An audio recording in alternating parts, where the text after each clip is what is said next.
Hello friends, 10வது புத்தகம் புதிய புத்தகத்தில் இருக்கக்கூடிய, அதாவது தமிழ் புத்தகத்தில் இருக்கக்கூடிய முக்கியமான ஒரு தகவல். ஸோ இது வந்து பழைய சோறு அப்படின்னு சொல்லிட்டு கொடுத்துருப்பாங்க. இதில் எந்த ஒரு டேட்டாவும் நமக்கு முக்கியம் அப்படின்றது இல்லை. ஆனால் நான் படிக்கும்போது இதையெல்லாமா படித்தோம் அப்படின்றதுக்காக சும்மா ஜஸ்ட் ஒரு காமெடிக்காக ஹைலைட் பண்ணி வச்சுருக்கேன். நல்ல பழையது வந்து மாம்பழ வாசம் வீசுமா அப்படின்னு சொல்லிட்டு என் ஃப்ரெண்டு ஒரு டைம் என்கிட்ட கேள்வி கேட்டார், நல்ல பழையது என்ன வாசம் வீசும் அப்படின்னு. நான் சொன்னேன் நல்ல வாசம் தான் வீசும் அப்படின்னு. ஆனால் வந்து புக்கில் உள்ள டேட்டா வந்து மாம்பழ வாசம் வீசுமாம்னு சொல்லி கொடுத்துருந்தாங்க. ஜஸ்ட் அது முக்கியம்லாம் கிடையாது, சும்மா ஹைலைட் பண்ணி வச்சுருந்தேன்.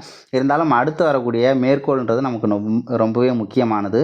மைக்கடல் முத்துக்கு ஈடாய் மிக்க நெல் முத்து. இது வந்து நம்ம ஷார்ட்கட்டாக பார்க்க போகிறோம். மைக்கடல் முத்துக்கு ஈடாய் மிக்க நெல் முத்து. இந்த மேற்கோளானது எந்த பாடல் வரி எந்த நூலில் இடம்பெற்றுள்ளது அப்படின்னு சொல்லிட்டு நம்ம கேட்டாங்க அப்படின்னா, முக்கூடர் பல்லு. ஓகேவா, முக்கூடல் பல்லு அப்படிங்கிறதான் ஆன்சரு. சிலர்லாம் வந்து பேசும்போது சொல்லுவாங்கள்ல, சிலருக்குலாம் அந்த பல்வரிசை வந்து ரொம்ப அழகாக இருக்கும். ஓகேவா, பாரேன் அந்த பொண்ணோட பல்ல பாரேன் எப்படி முத்து முத்தாக இருக்குது அப்படின்லாம் சொல்லுவாங்க தெரியுமா. அப்படி இல்லைனா ஒரு அம்மா வந்து தன்னோட பொண்ணையோ தன்னுடைய பையனையோ எப்படி கொஞ்சுவாங்க சின்ன பிள்ளைகள் அப்படின்னா, முத்து முத்தாக இருக்குது, என் பையனுக்கு வந்து பல் வந்து முத்து முத்தாக இருக்குது, என் பொண்ணுக்கு வந்து பல் முத்து முத்தாக இருக்குது அப்படின்லாம் சொல்லுவாங்க தெரியுமா.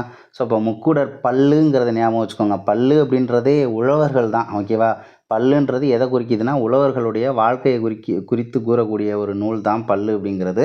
ஸோ அந்த முக்கூடர் பல்லில் அந்த பல்லுன்ற வார்த்தையை மட்டும் எடுத்துக்கோங்க. இங்கே வந்து முத்து அப்படின்றத எடுத்துக்கோங்க. ஓகேவா, முத்து அப்படின்னு எடுத்துக்கோங்க.